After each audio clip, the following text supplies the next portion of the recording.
ये आकाशवाणी है। कोविड-19 विशेष कार्यक्रम के अंतर्गत प्रस्तुत है कोरोना वायरस संक्रमण की वर्तमान स्थिति पर चर्चा, जिसे प्रस्तुत कर रहे हैं आकाशवाणी संवाददाता नवीन सक्सेना। इस कार्यक्रम में आमंत्रित स्वास्थ्य विशेषज्ञ हैं नई दिल्ली के सर गंगा राम अस्पताल के doctor lieutenant general Ved Chaturvedi. नमस्कार।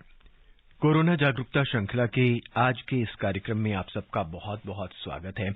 इंसान जब परेशान होता जाता है तब उसे एक ही चीज नजर आती है कि किसी भी तरह से अपनी इस परेशानी से वो निजात पा ले। फिर इसके लिए वो बहुत सारे उपाय करता है, बहुत सारी तकलीफें भी झेलता है और कोशिश करता है कि जितना हो सके वो इससे निजात पा ले। लेकिन फिर भी उसके मन में कहीं ना कहीं कोई ना कोई सवाल ऐसे होते हैं कि जो उसको घेरे रखते हैं और परेशान करते रहते हैं।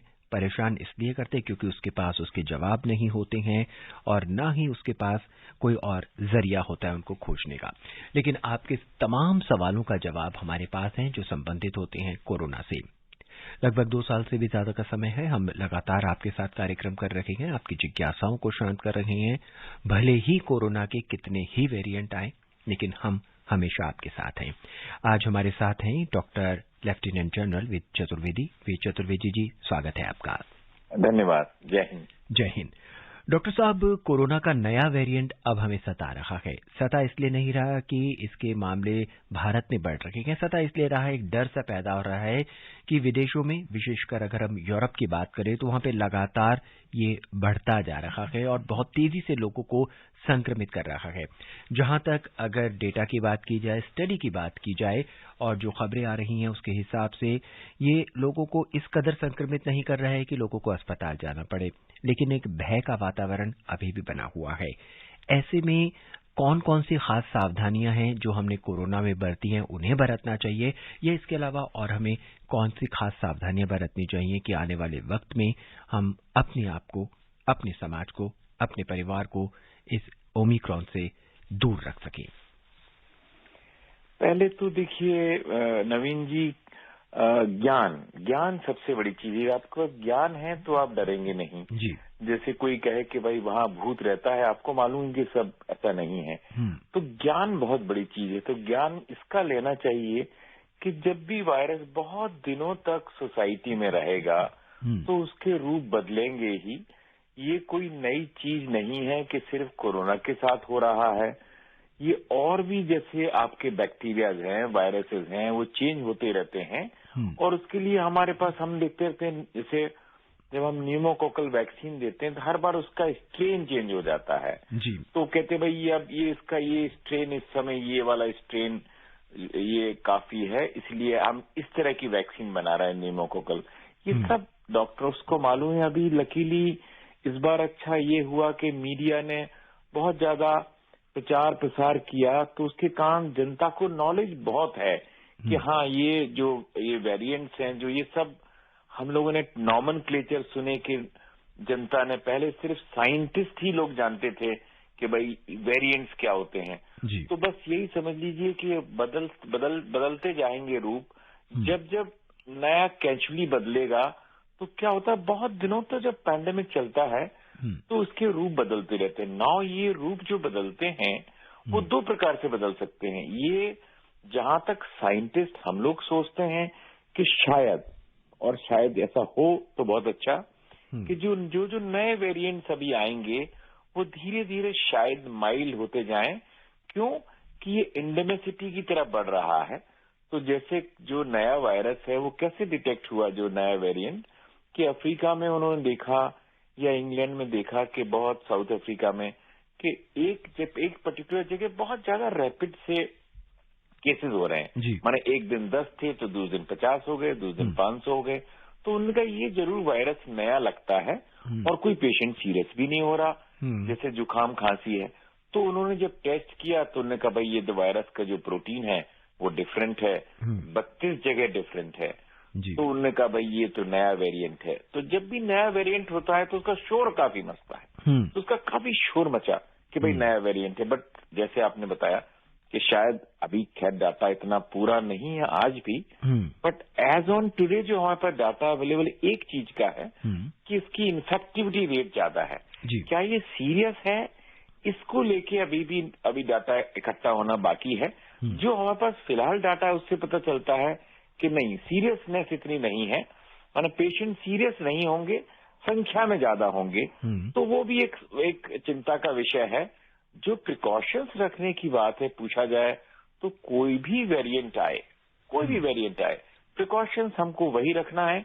उसको बार बार हमको एक दूसरे को बताना है कि देखिए सोशल डिस्टेंसिंग है, मास्क है, हाइजीन है, आपका हैंड हाइजीन है, हमारी वैक्सीनेशन है।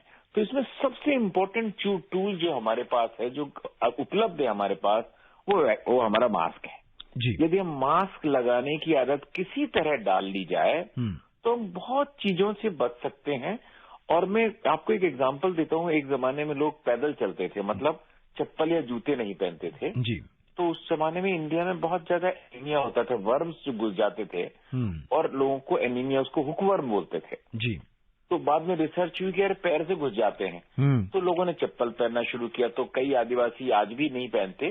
तो आदत की बात है। आज आप किसी बच्चे को बोलोगे बिना चप्पल के चला जाए तो कहेगा नहीं पापा मैं तो नहीं जाऊंगा जी। ऐसे ही मास्क है, यदि आप आदत बना लेंगे तो आपकी आधी समस्या दूर हो जाएगी। और आपने वैक्सीनेशन के 2 डोज लगा लिए तो शायद आपकी पूरी समस्या ही हल हो जाए। क्यों कि आपको कोरोना होगा भी तो सीरियस नहीं होगा। और सोशल डिस्टेंसिंग की जो बात, क्योंकि त्योहार आ रहे हैं जी। अभी देखिए अभी बड़ा दिन आने वाला है, क्रिसमस आने वाला है, उसके बाद नया दिन आने वाला है, न्यू ईयर आने वाला है जी। तो हम ये नहीं कहते कि त्योहार ना मनाए जाए, पर प्रिकॉशन से मनाए जाए तो ज्यादा बेहतर है जी। प्रिकॉशंस लेना बहुत जरूरी है और हमें कोरोना अप्रोप्रिएट बिहेवियर लगातार अपनाते रहना चाहिए। डॉक्टर चतुर्वेदी, अगर कोई व्यक्ति संक्रमित होता है तो कैसे पता लगेगा कि वो व्यक्ति डेल्टा से संक्रमित है या फिर ओमिक्रॉन से संक्रमित है?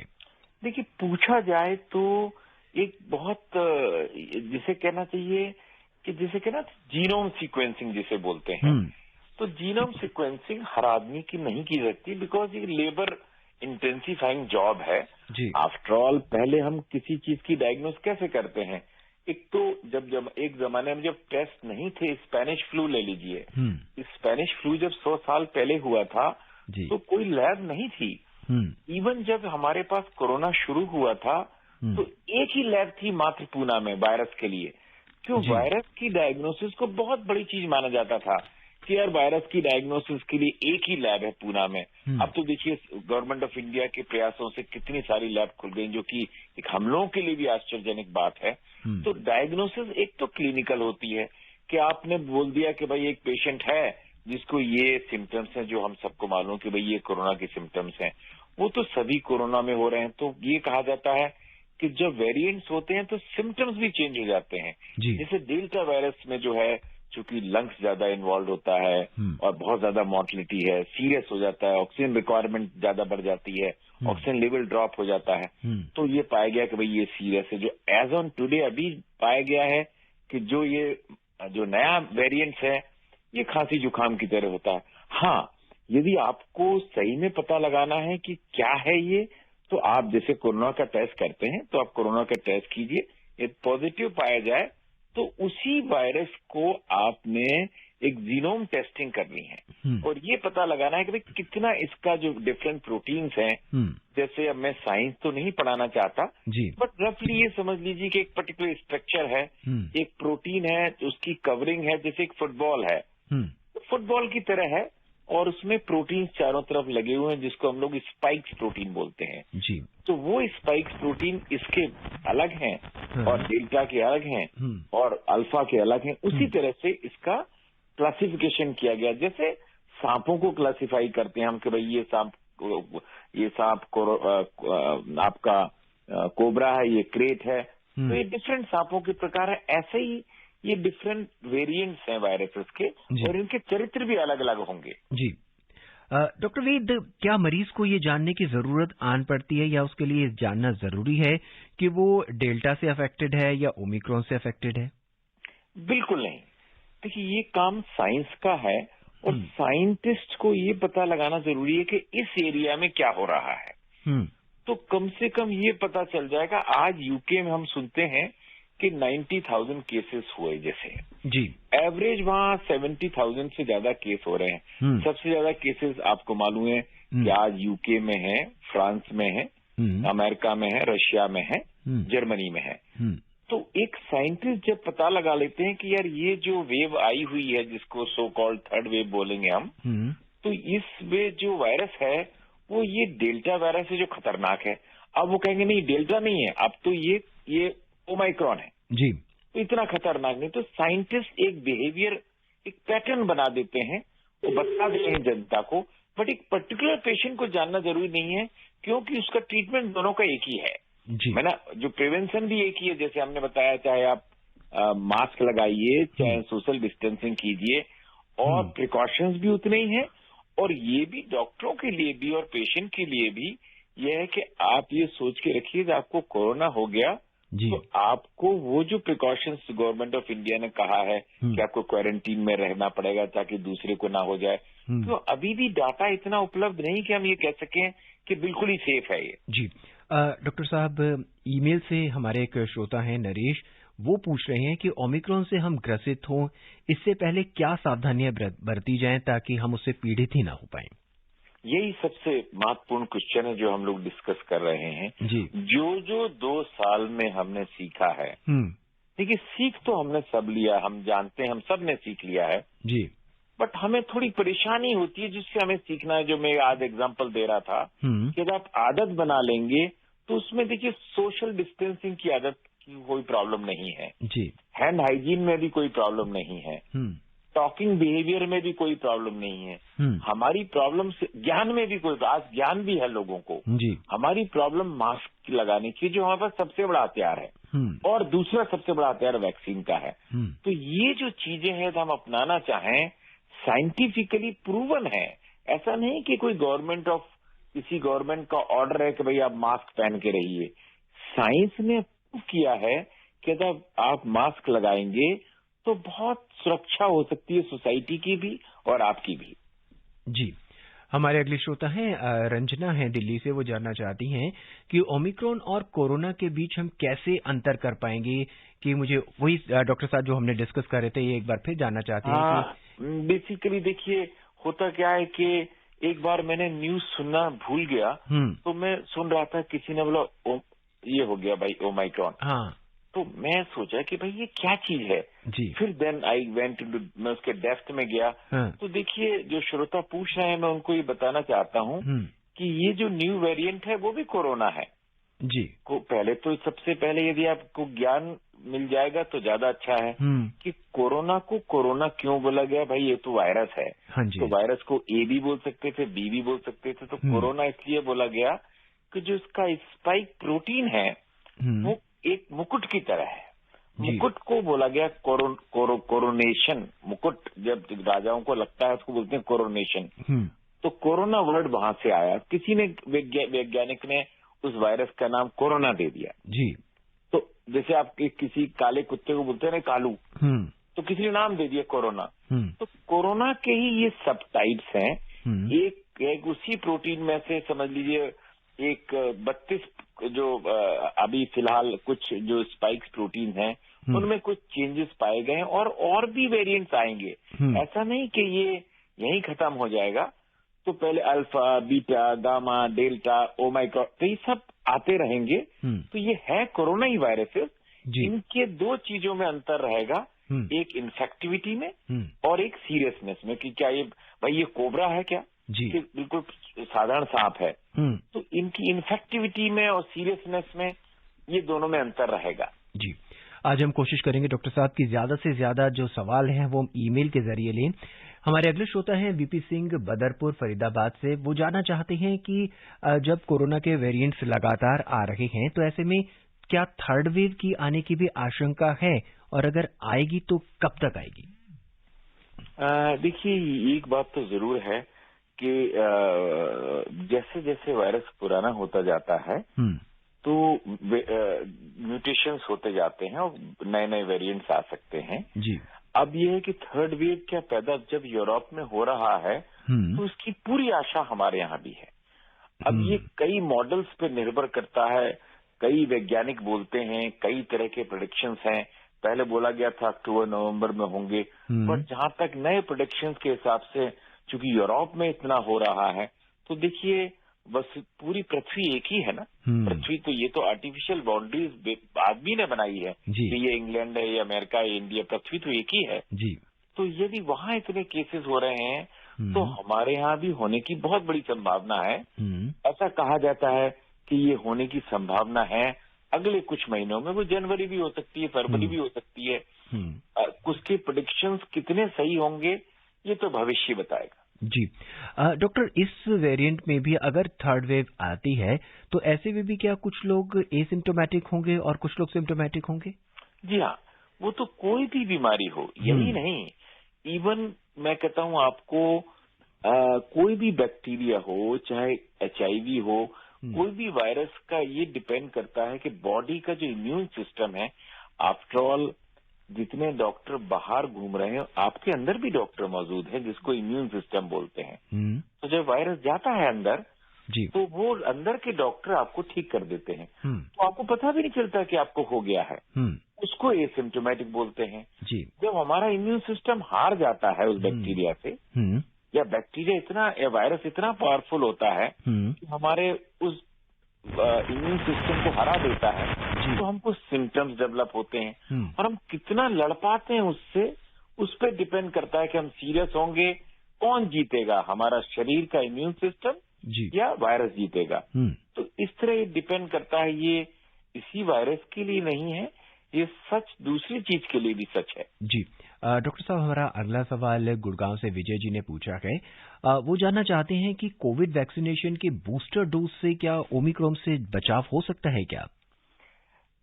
ये हमारे देखिए वैक्सीनेशन प्रोग्राम इस कंट्री में बहुत पुराना है।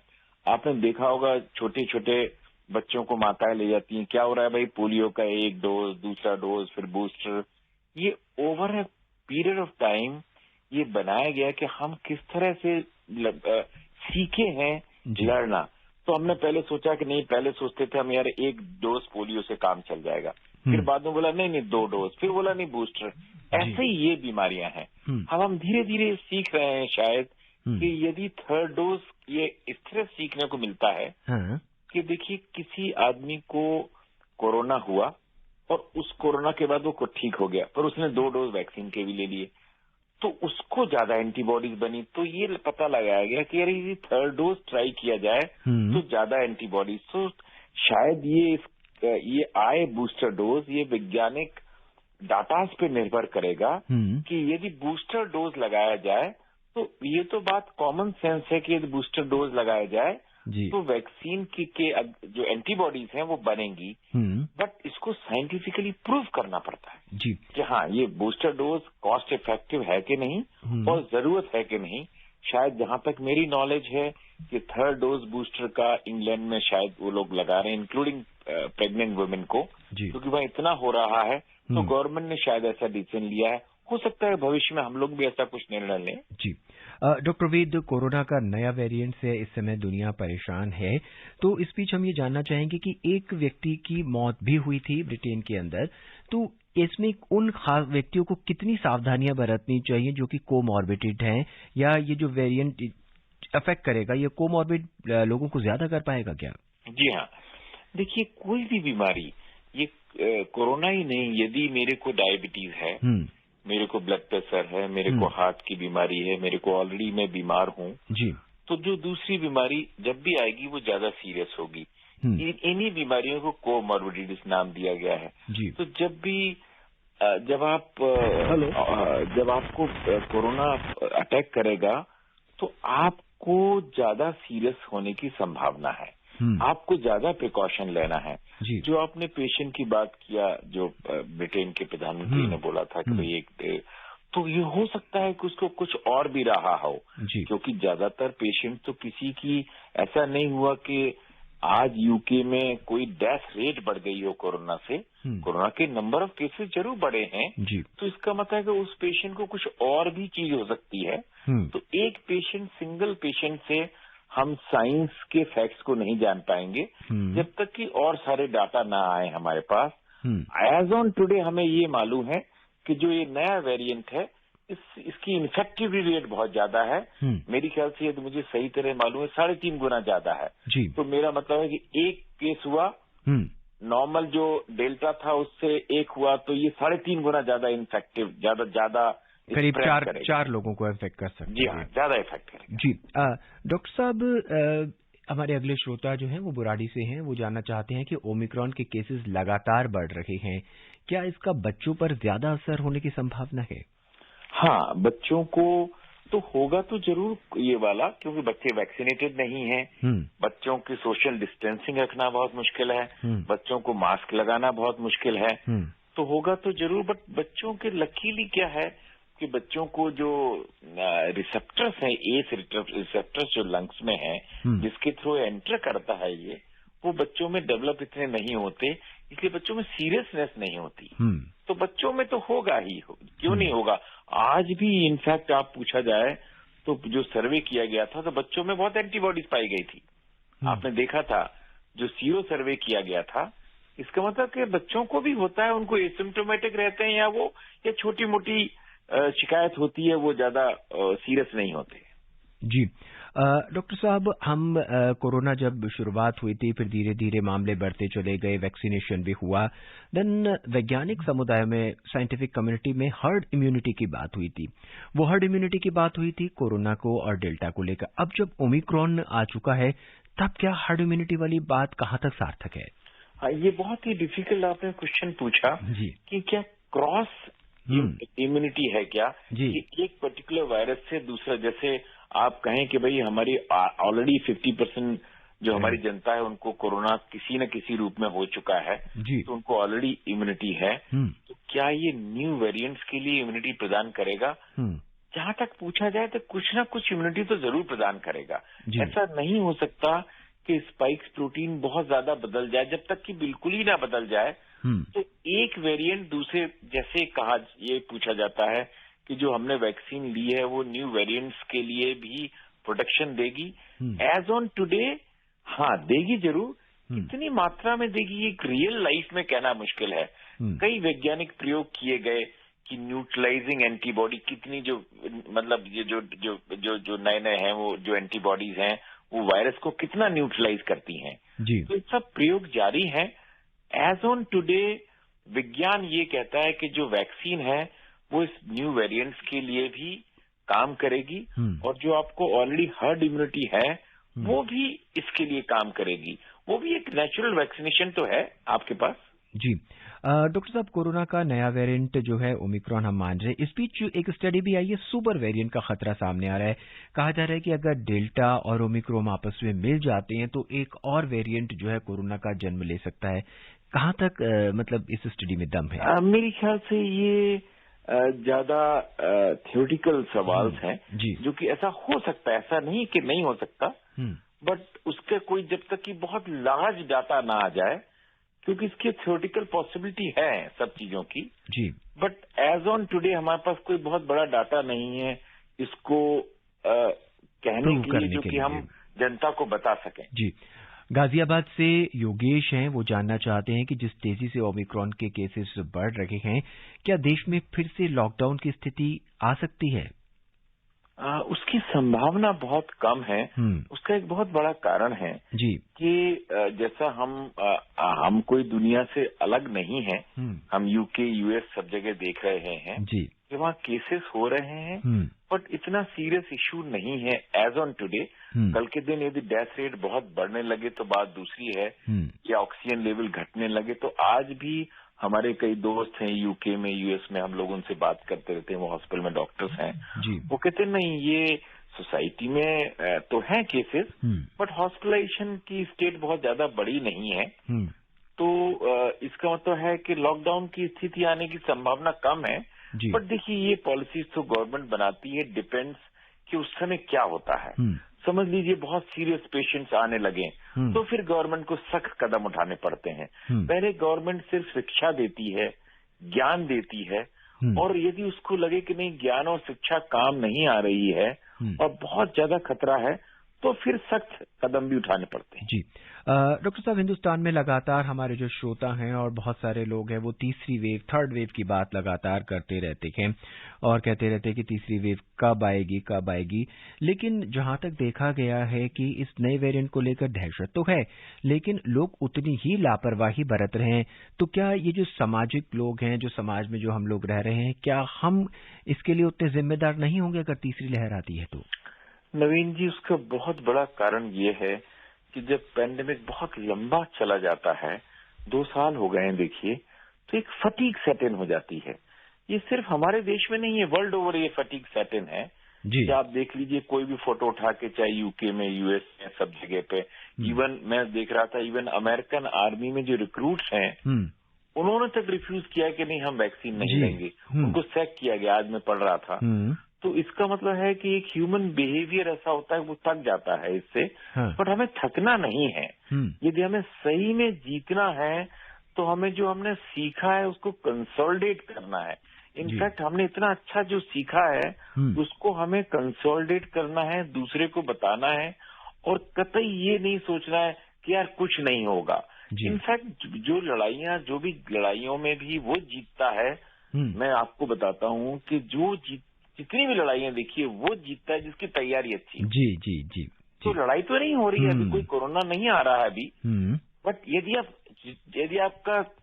आपकी तैयारी अच्छी रहेगी तो आप इसको जीत सकते हैं। जी डॉक्टर साहब, हमारे आखिरी श्रोता है, बहुत संक्षेप में जवाब चाहेंगे। मेरठ से राजेश हैं, ये लिखते हैं कि क्या घरेलू उपाय अपनाने से हम ओमिक्रॉन से बच सकते हैं क्या? नहीं, जो हम लोगों ने उपाय अभी तक डिस्कस किए हैं वो तो प्रूवन है जी, और कई ऐसे नुस्खे जो रोज सोसाइटी में चलते रहते हैं, उसके बारे में तो मैं नहीं कहना चाहूंगा। कई लोग बोलते हैं कि भाई मैं अदरक का पानी पीता हूँ या हल्दी का पानी पीता हूँ, वो साइंटिफिकली प्रूवन नहीं है। बट किसी को लगता है कि हाँ भाई मैं रोज तुलसी खाता हूँ तो मुझे अच्छा लगता है, तो किया जा सकता है। जी डॉक्टर साहब, मास्क लगाने की बात लगातार हम अपने पूरे कार्यक्रम में करते आए हैं। क्या N95 मास्क जो हम लगा रहे हैं ये काफी है इसके लिए, या फिर हमारे को 2 मास्क लगाने पड़ेंगे या कुछ अलग तरह के मास्क की जरूरत पड़ेगी? देखिए, आज के दिन में यदि आप N95 मास्क या इवन कोई कॉटन मास्क भी लगाते हैं, क्योंकि इतना अभी नहीं है उसमें, बट आप ऐसी जगह जाते हैं जहाँ बहुत इंटेंस है, जैसे आप बताइए हॉस्पिटल सेटिंग में आइए आप, तो जहाँ आप कोरोना वार्ड में जब जाते हैं तो हम वो मास्क यूज करते हैं जो कि सबसे इफेक्टिव है। जब मैं अपने घर में रहता हूँ, कोई मेरे पास एकाध विजिटर आता है तो मैं कॉटन का मास्क इस्तेमाल करता हूँ। तो ग्रेडेशन मास्क के हैं, और मुझे जहाँ लगे कि नहीं यार एक कोरोना पेशेंट की डेथ हो गई और वहां मैं जा रहा हूँ, तो हो सकता है मैं डबल मास्क लगाऊं। जी डॉक्टर साहब, चलते चलते हम हमारे श्रोताओं को क्या संदेश देना चाहेंगे कि हम ओमिक्रॉन से पूरी तरह से अपने आप को बचा सकें? देखिए, हम तो यही सबसे कहते हैं, हम अपने आप से भी कहते हैं कि जो हमारा बिहेवियर है, बिल्कुल लड़ाई की तैयारी हमें जारी रखना चाहिए। हम कहीं ना कहीं जरूर रिलैक्स हो रहे हैं, उसका कारण शायद हमारी एक फटीग सेट इन है, उस फटीग से हमें बचना है। और हमें ये सोच के रखना है कि चाहे वो उसको थर्ड वेव बोलिए, चाहे फोर्थ वेव बोलिए, पैंडेमिक अभी जारी है, वायरस अभी गया नहीं है। हमें वही तैयारियां पूरी तरह से हमें सचेत रहना है, और पूरी तरह से यदि हम, और स्पेशली जो लोग पढ़े लिखे हैं, जो सोशल लीडर्स हैं, उनको एक एग्जाम्पल बन के आना है। यदि वो खुद नहीं मास्क लगाएंगे तो नीचे वाला भी नहीं करेगा। जी डॉक्टर वेद, हमसे जुड़ने के लिए, विशेष राय साझा करने के लिए और बहुत सारी सावधानियां लोगों को समझाने के लिए कि किस तरह से हम कोरोना से बच सकते हैं, आपका बहुत बहुत धन्यवाद। जय हिंद नवीन जी, जय हिंद। जय हिंद। आज के इस अंक में बस इतना ही। मुझे यानी नवीन को दें इजाजत। नमस्कार। कोविड-19 विशेष कार्यक्रम के अंतर्गत अभी आप सुन रहे थे कोरोना वायरस संक्रमण की वर्तमान स्थिति पर चर्चा, जिसे प्रस्तुत कर रहे थे आकाशवाणी संवाददाता नवीन सक्सेना। इस कार्यक्रम में आमंत्रित स्वास्थ्य विशेषज्ञ थे नई दिल्ली के सर गंगा राम अस्पताल के doctor lieutenant general Ved Chaturvedi. ये कार्यक्रम आकाशवाणी के समाचार सेवा प्रभाग द्वारा प्रस्तुत किया गया। इसे आप हमारे mobile app news on AIR और YouTube channel news on AIR official पर भी सुन सकते हैं। इस कार्यक्रम के संबंध में अपनी प्रतिक्रिया आप हमें ईमेल कर सकते हैं। पता है airnsdtalks@gmail.com। ये कार्यक्रम फिर से सुनने के लिए लॉग ऑन करें हमारी वेबसाइट newsonair.nic.in।